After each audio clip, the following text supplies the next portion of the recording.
Good morning, dear children. Let's continue the chapter Uncle Podger Hangs a Picture.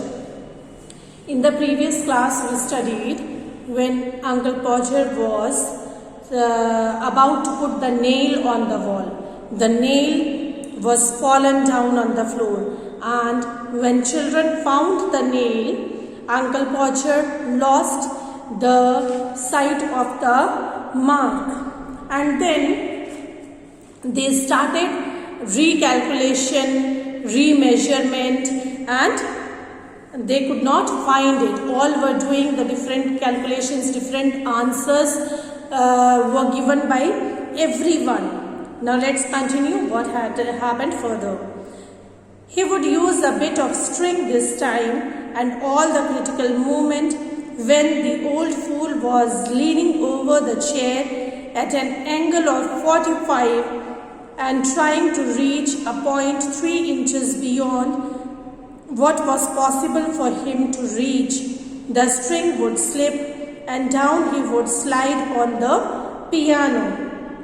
When this time he took the string in his hand to measure it, as he was standing on the chair, and to measure something he was leaning over the chair. Leaning means bending, and at an angle of 45. Clear? And he was trying to reach a point 3 inches beyond what was possible for him to reach. Only 3 inches were the distance of 3 inches was possible for him to reach, but he went beyond that. Okay. So what happened? The string slipped and down he would slide on the piano. Now this time Uncle Podger, he himself was fallen down on the piano. A really fine musical effect being produced by the suddenness with which his head and body struck all the notes at the same time. And when he was fallen down on the piano, it gave all the notes. And Aunt Maria would say she would not allow the children to stand round and hear such language. When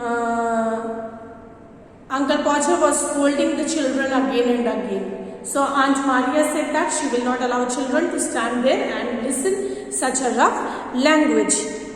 At last, Uncle Podger would get the spot fixed again and put the point of the nail on it with his left hand and take the hammer in his right hand. Now finally Uncle Podger got the point where to put the nail. He kept the nail on that and holded the nail in his left hand and the hammer in his right hand. And with the first blow, he would smash his thumb and drop the hammer with a yell on somebody's toes. Now, when he put the first blow, then he got hurt on his thumb, and with a crying sound, yell means very shouting in an angry way. Okay, and he threw the hammer down on somebody's toes. Aunt Maria would mildly observe that next time that Uncle Podger was going to hammer a nail into the wall. Now, this Aunt Maria was mildly means very softly, quietly, she was standing there and she was watching Uncle Podger to put the nail and use the hammer for the next time. She hoped he would let her know in time so that she could make arrangements to go and spend a week with her mother while it was being done. Now Maria aunt was waiting for Uncle Podger to finish this task, Actually, she wanted to talk to Uncle Podger and she wanted to get the permission to go to her house. She wanted to spend some days with her mother. So she was waiting for Uncle Podger to finish this task. "Oh, you women, you make such a fuss over everything," Uncle Podger would reply, picking himself up. "Why, I like doing a little job of this sort." And then he said to all the women, he said, "You make such a fuss." Fuss means confusion. Okay. Unnecessary confusion is called fuss.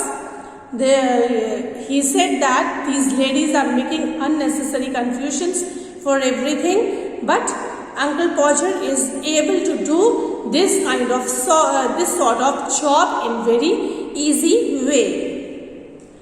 And then he would have another try, and at the second blow the nail would go clean through the plaster.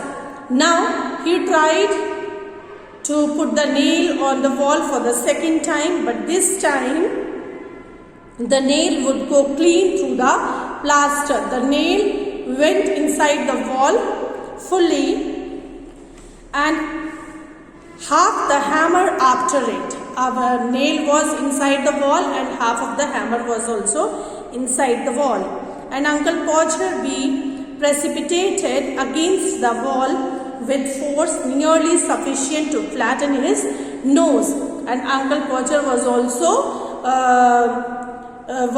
about to be flattened on the wall. He was also about to stuck on the wall. Then we had to find the rule and the string again, and a new hole was made. Then again children found the rule, the scale and the string again to mark another point to make the hole. And about midnight the picture would be up, very crooked and insecure. They started the work in the morning and they finished this task in the midnight, and that also in very crooked and insecure manner. Crooked means twisted or bent, which is not straight. Okay, and the picture was very insecure, means at any time it may fall down. The wall for yards round, looking as if it had been smoothed down with a rack, and everybody deadbeat and wretched except Uncle Podger. Rack means, dear children, it's a garden tool with long handle and a row of metal teeth used for collecting the leaves or making the earth smooth.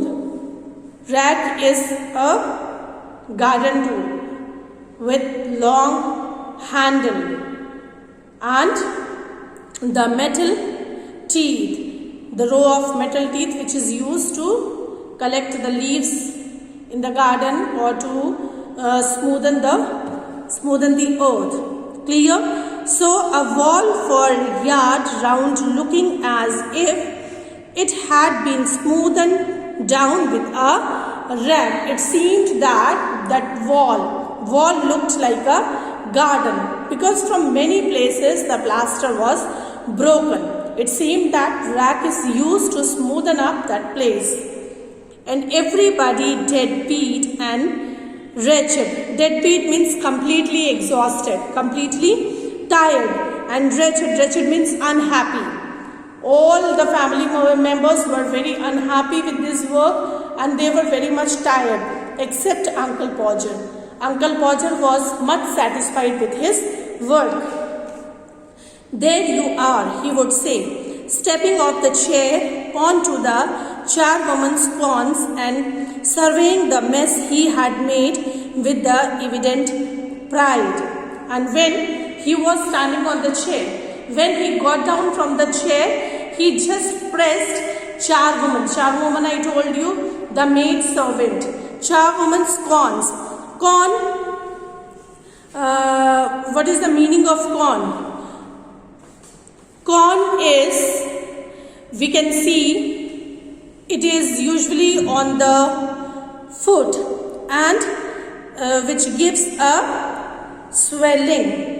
A small painful area of hard skin on the toe or on the foot. Clear? Can see the hard skin and which is very painful. And maybe the charwoman had corns on her toes and by mistake Uncle Podger stepped off the chair on the charwoman's corns. And when he surveyed all the mess, the place became very untidy, and then also he was much satisfied. Why some people would have had a man in to do a little thing like that. And then he said, why some people are keeping servants in their house to do these kind of jobs, because for him he was considering himself a perfect man to do any kind of job, but actually he was not that. All his acts prove him to be funny, lovable person, but good for nothing. I hope you understood the chapter. Dear children, read this chapter twice, thrice, 4 times and try to understand it. Thank you.